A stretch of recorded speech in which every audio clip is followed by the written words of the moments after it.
Hello, everyone, and welcome to the class. We're going to be talking about company values. My name is Tina Wolfe. I'm with Creative Business Solutions. I have been helping businesses for the last 8 to 10 years in everything from marketing to structurals and obviously to creating company core values and how that helps and affects the rest of your business. Happy to be presenting to you today. We're going to jump right into it. First, we're going to go to today's agenda and what we'll be covering in the class today.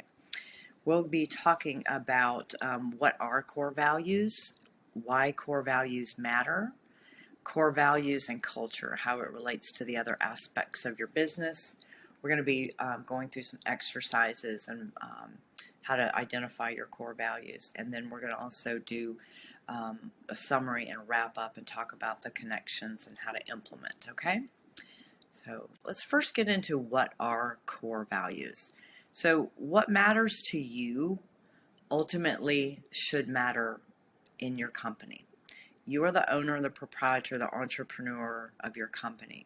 So you bring by nature the values that you hold important into your business operations.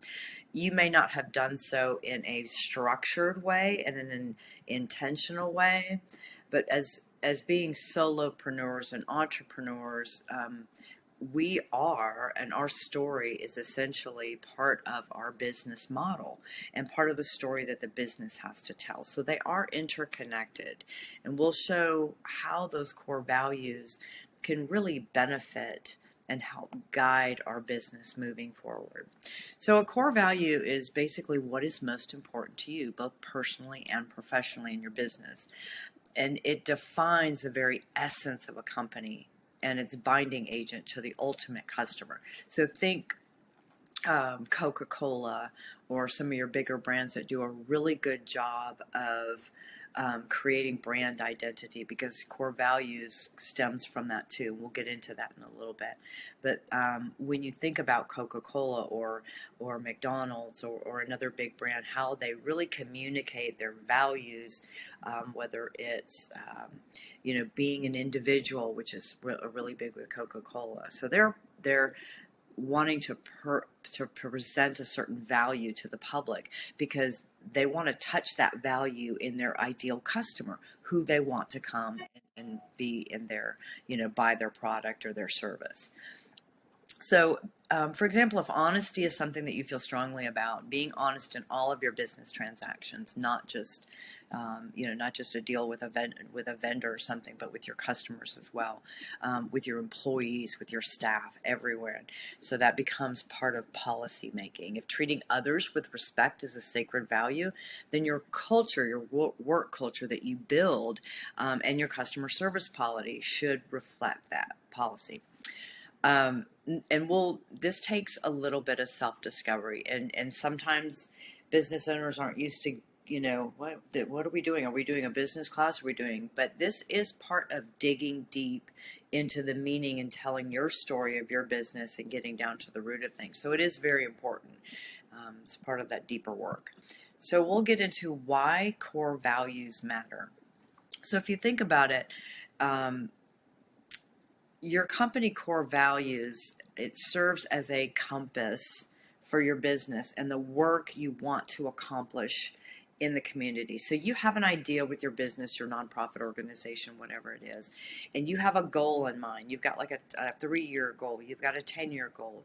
Basically, you got to figure out, you're figuring out how are you going to get to that goal. You have to have a plan. You have to have something that guides you along that path to make sure that you're going in the right direction. So when we discover core values and we start to implement them into all areas of our business, we discover we actually have a compass and that we can refer to again and again when we're making those decisions. So basically it helps with making the decision-making process a lot easier. And it also is, when we're better aligned with who we are as a person and as an organization, our customer understands that, and so do our vendors. So culture creator. Core values help your employees understand who you are as a business. The employment market right now is extremely, I would say, volatile. There's a lot of people out there looking for work, but they're not looking for the same kind of work that they were even 7 years ago. Okay, so we've seen a big shift in the market and what's going on, and we want to be able to address that at a sustainable with a sustainable solution. And when you look at core values, it really does supply you that sustainable solution to hiring people and hiring the right people. When your employees know what your core values are and they buy into it, when you hire looking for those core values, you have a better chance of getting a longer term employee, somebody that's buying into what those values are, if they match up with theirs. Because staff employees are looking for work with meaning. They're not just coming to work for a paycheck. They want something that really gives them purpose. So we can do that for them when we really focus on our core values and make that a central point to our company and how we work with others. So again, we're talking about working, we don't want to just hire for skills. A lot of people have skills. You can teach skills, okay? But those core values and who they are as a person at the core, you can't really, you can teach some of it, but you want some of that there. And it elevates your whole company culture. When everyone is on board with the same mission and they feel like they've got a buy-in, a vested interest in making your goal happen, they become more passionate about the work that they do, and they think of work differently. Okay.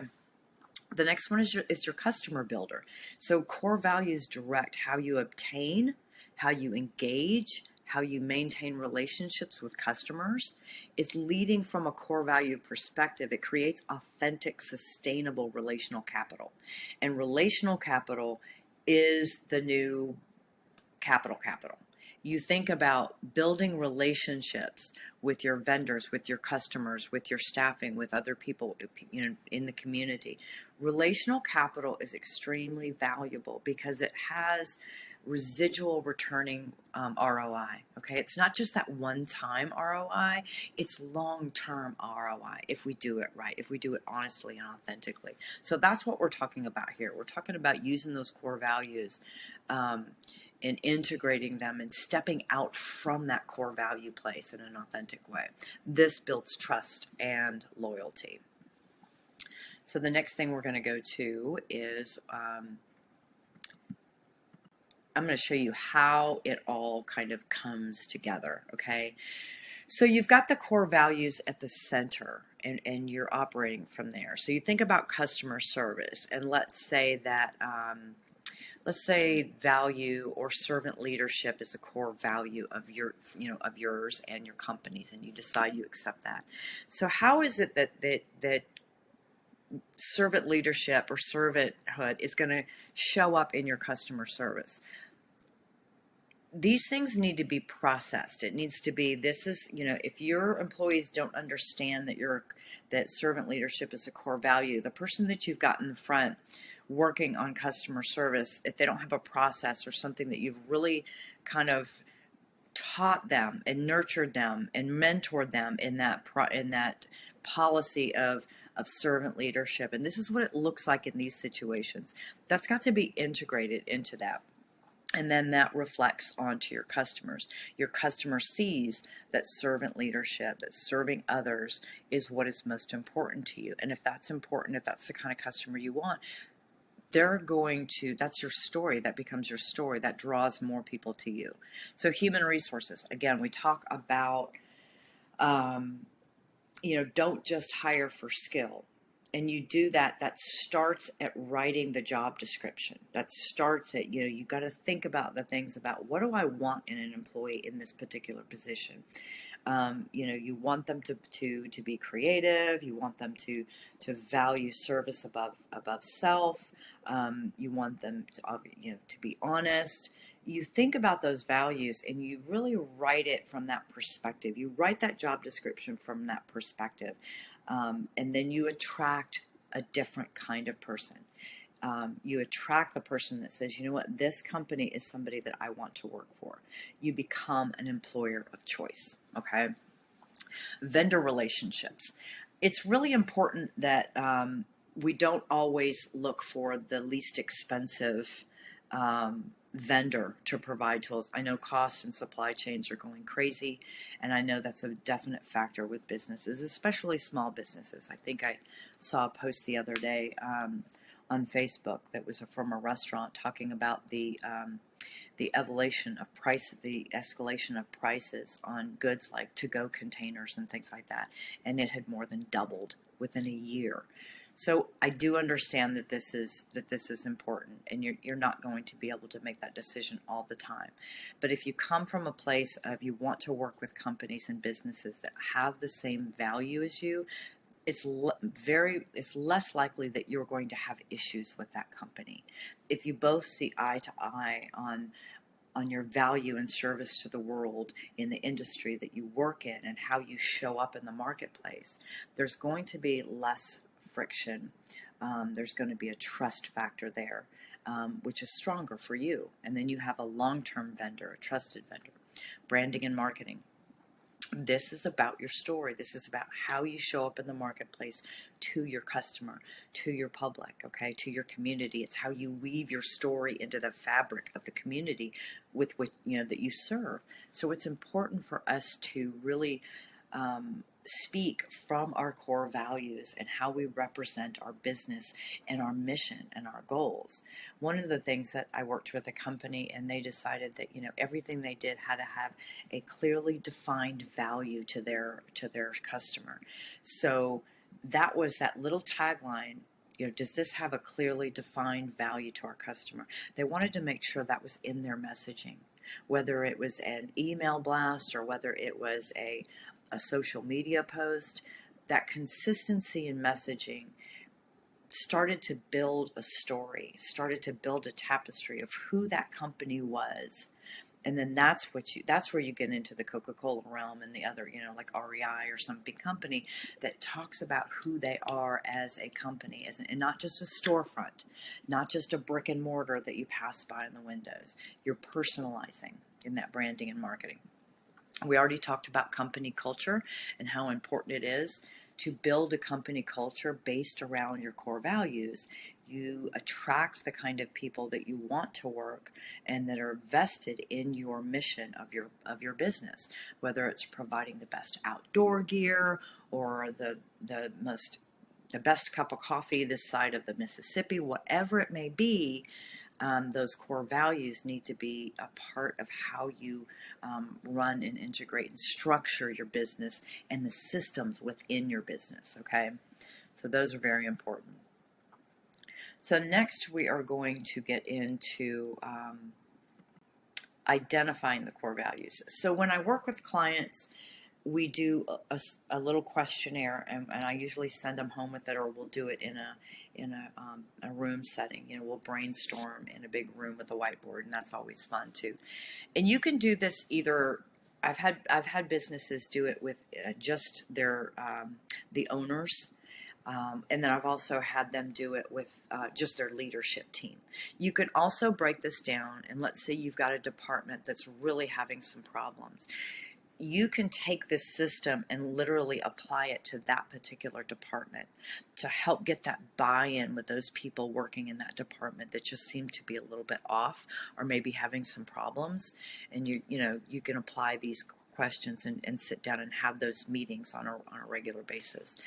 So the first thing that we look at is, what are your gifts? What do you have to share with the world? What comes effortlessly for you, and what do you have a passion for bringing? It could be serving others. It could be sales. It could be, building relationships. It's got, something. What is your gift? What is your natural go-to thing, your happy place where you're excited to come in and do this every single day, okay? So write those down. We'll make a list of those things. And it could be more than one. That's perfectly fine. Better. So the next thing we're going to do is we're going to look at our purpose. What is your purpose? When we're doing this with the owner of the company, we want to define clearly what it is, why you started the business. What was the purpose? Because We look back in all businesses, whether they're small businesses and independent operators or they're huge companies, they all started because someone saw a need or they solved a problem. Okay. So your customers, the people have a problem and you see a solution and you develop a product. Everything starts this way. So we get back down to what the purpose is. As a small business owner myself, my husband and I owned restaurants, and we understand really what it is like to get bogged down in the day-to-day operations of those to-do lists. That it's like, okay, the vendor's coming at such and such time, I got to meet with them, and then I've got a new hire coming at this, but I've got to get that budget done or those projections done. It's like spinning plates, right?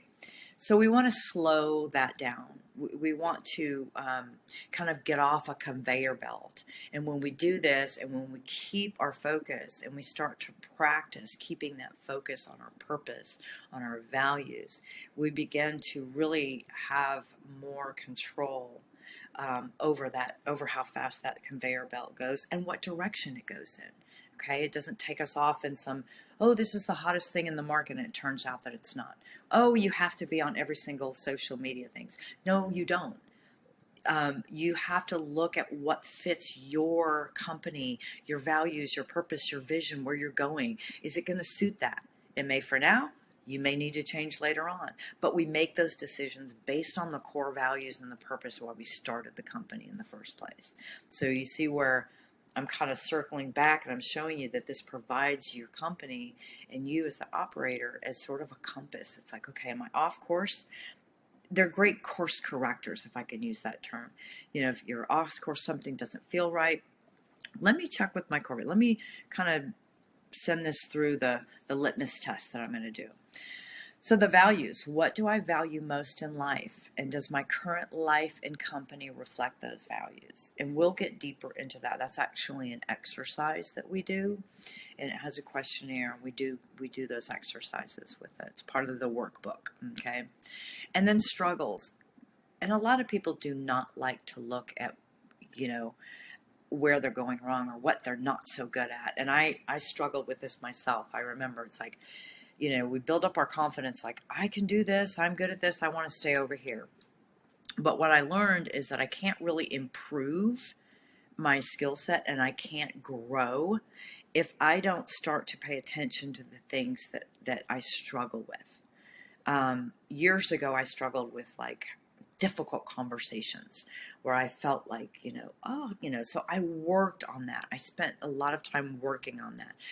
What is it about that makes me uncomfortable? Because 9 times out of 10, when you're in an uncomfortable situation, the situation itself, it's not really about the situation. It's how that makes you feel.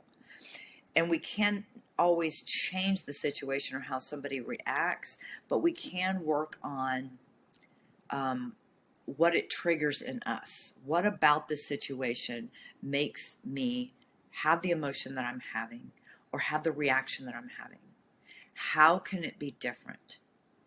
What is it that we can change within me? Because we can't change other people, we can change ourselves.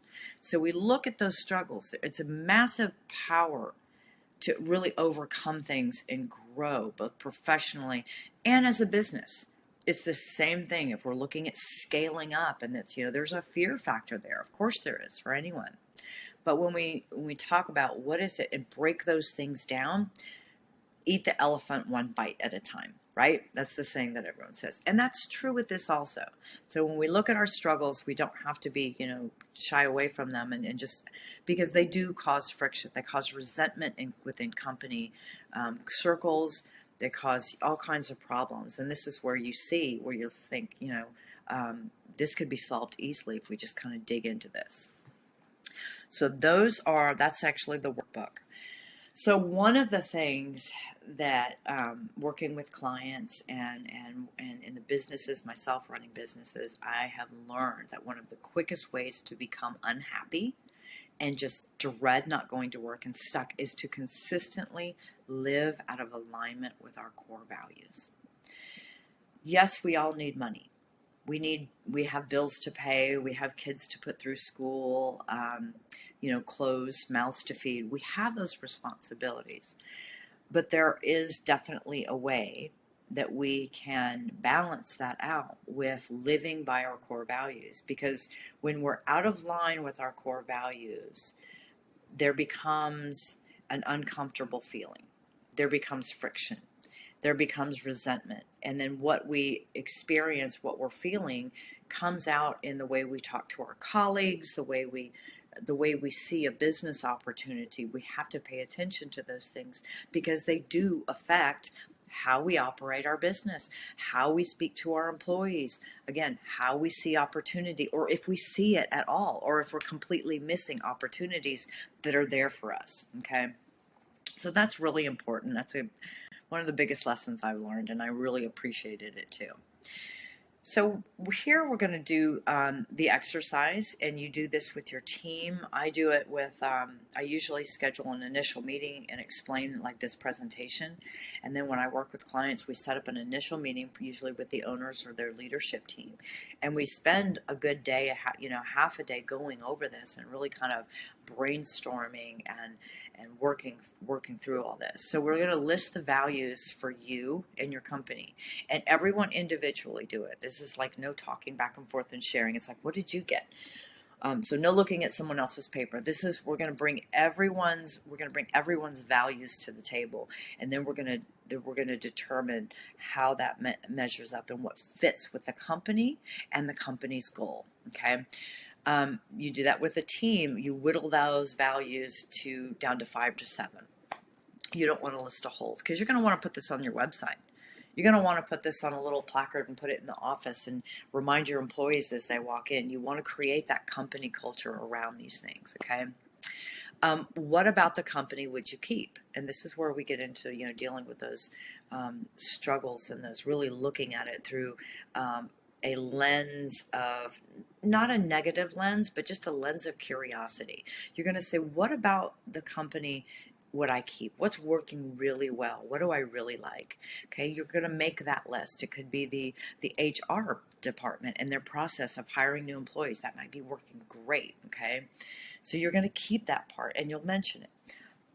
Then you're going to come in and you're going to say, what about the company would you change? What isn't working well? You've got a creative department that is not communicating with your, with your copywriter, your lead, or your PR department. Okay, there's something going on there that's not working, or your cooks aren't communicating well with your servers. We can go on that level. Use that example. Identify those areas, and then we can really dig down deep and figure out what it is that's going on. And we look at it from a perspective of solving, bringing a solution. It's not about this person isn't doing that or this person isn't doing that. We identify what's not working, and then we approach it from a solution-based, positive kind of perspective, okay? And that's important. All right, so we're going to go next to the next. Challenges ahead. Again, this is where the work does, and you can do this individually with your owners, the entrepreneurs, the 2 owners, 3 owners, however many, and then you do it again, come back again with your team, and add that. You're going to add another layer to that. So you're going to have your leadership team write down words that each feel is important to the value to them as an individual, and when they come to work, and for a company as a whole. What do you think is important for this company? The values of it. What do you do really well? What's your pinnacle? What does the company do really well?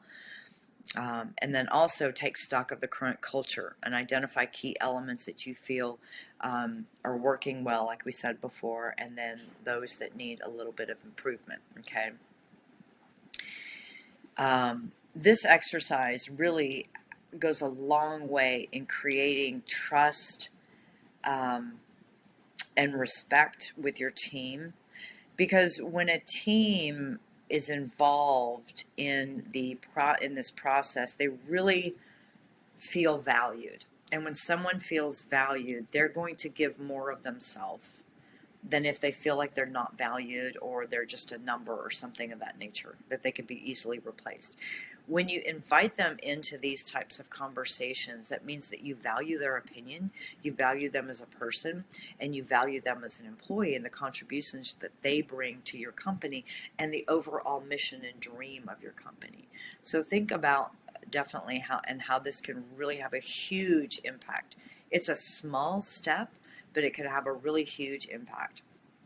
I worked with the gentleman that used to own Chimney Rock Park in Lake Lure and took a class with him he was doing on customer service. And this gentleman, through the whole time that he went through, he had an MBA, he went through Disney World's customer service program, got certified. So, I mean, he came to the table with a lot of knowledge and a lot of great information and processes that he applied to his company. And we look back at it, and that was one of the things that he did.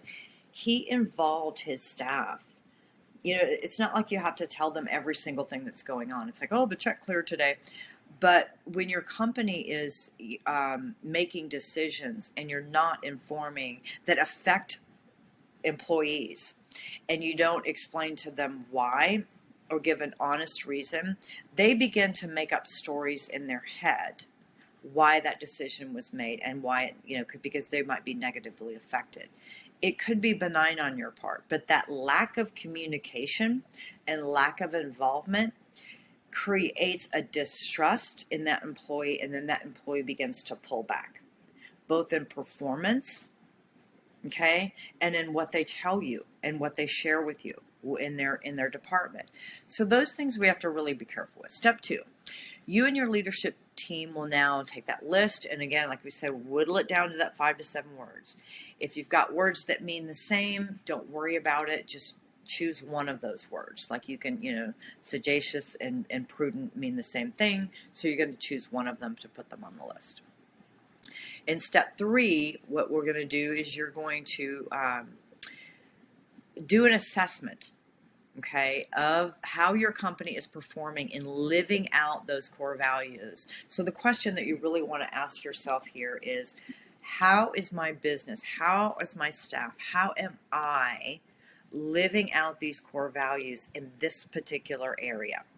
In my marketing, in my HR department, in my supply chain, my vendors, in client negotiations. How am I living out those values? Okay, you're just going to look and you're going to ask, are you doing a good job? How can you do better? What could improve this process? Because there's always a ripple effect, right? You make some minor change, especially when you're coming from a value perspective place, and you're going to see how that impacts the rest of your company and your team. The exercise is part of creating a company culture, right, that reflects the passion and energizes your staff about the work you do every day. Because you want the people that come to work for you every day, you want them to be as passionate as you are, right? You may not get 100%. But the more we can go toward involving them in these processes and really getting them on board and valuing their talent, their ideas, those things create good companies, strong. And you might get the best creative idea from a young new hire that you've decided to really involve and allow them a platform for growth. Challenge them to grow. That's what's important here too. So you see how it's really threading into the whole all areas of the company. So doing the work, once you've agreed on your core values, there's more work to be done. And this is like, I always tell people, it's like I want people, businesses, to have an opportunity to work on their business and not just in their business. When you're working in your business, you have a microscopic view. You're looking at it through a micro lens, right? What do I have to do right now? Just get it done, get it done, get it done. When I talk about working on your business, we're widening that lens and we're looking at it from a macro view, okay? We're looking at it from how is my business doing, from where it started, where I wanted to take it, and where is it now? And, we're working on our business, not just in it. Because if we're spending day in and day out, we're clocking in at 6 in the morning, or whatever time, and we're not getting home until 6:30 at night, we're not doing really good for our business. Our business does not become healthy, right? And we're looking at providing health. And core values and working on your business goes a long way in creating a healthy business environment. Okay, so what are some common causes of frustration? These are some of the questions that you want to ask you and your team, and think about yourself. What makes you want to go to work in the morning? And you might be surprised at some of the answers of some of your people. And it could be as simple as, what makes me excited to come to work is that Marjorie, that works the front desk, is so happy and she smiles at me every day and she always asks me personal things about me. That makes me feel welcome. So, kudos to the front desk person. They're really doing their job of creating a culture and an impression about what's important to your company, right? So what makes you not want to go to work in the morning? Okay.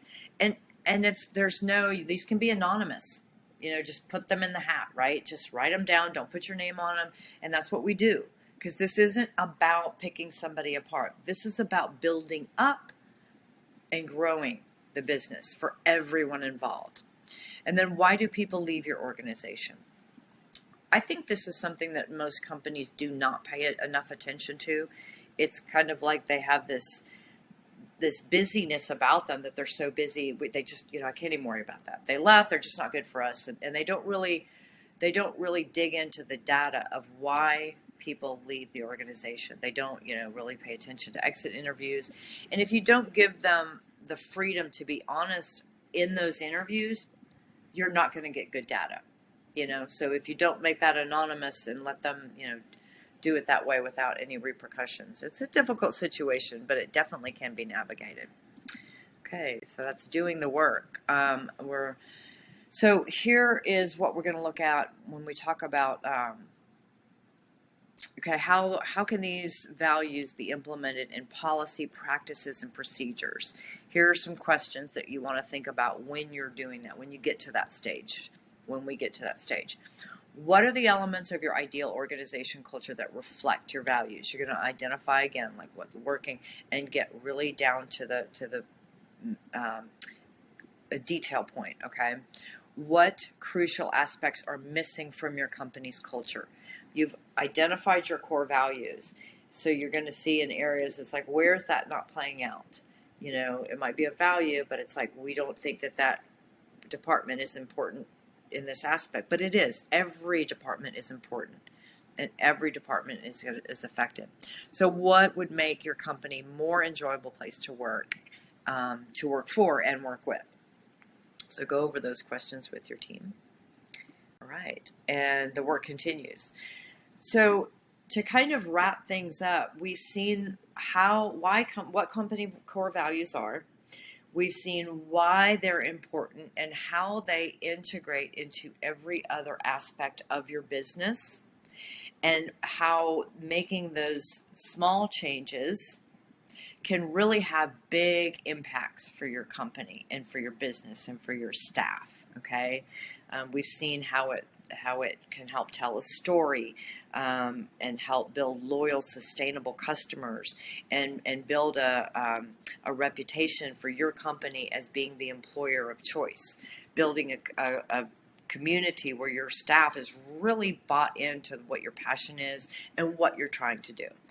So again, full alignment is a very powerful tool that everyone has at their disposal. It's just really doing the work of identifying what those core values are, being honest, being curious about it, and taking time again to work on your business and not just in it. So looking for that core value perspective, that macro lens of being able to see from this distance. And again, be curious. How can we grow? What does this tell us? How can we make changes here? And then do this. I mean, this it doesn't have to be a one-time thing. It can be, you might meet a goal and then a core value. Core values typically should not change. They should operate, but you can also update as you bring in new processes in your business. And then we can say, okay, now we're going to look at this work again, and we're going to use these same tools to implement the core values in this new goal that we've got for the next quarter or for the next year, whatever that may be. So I hope you enjoyed the course. I hope you got a lot out of it. If you have any questions, my information is at the bottom. You can just email Tina at tinawolfe.com. I am happy to sit down with business owners and their teams and work through this program and this course with them. Again, it's work that I love to do, because when I can connect businesses back to the passion that they had when they started their business and really get them thinking on those, that they can be creative, kind of tap into their own creativity and let that work go. It's a very rewarding experience to me, because I see it come back out, and I see the passion come back out in how they approach their work and how they approach their business. So I hope you've, again, found it very useful. If you have any questions, if you'd like to set up an appointment, initial consultation, those are free. Not a problem. You can just email me again, Tina at tinawolfe.com. So thank you, everyone, and very, very happy to be here and help you all.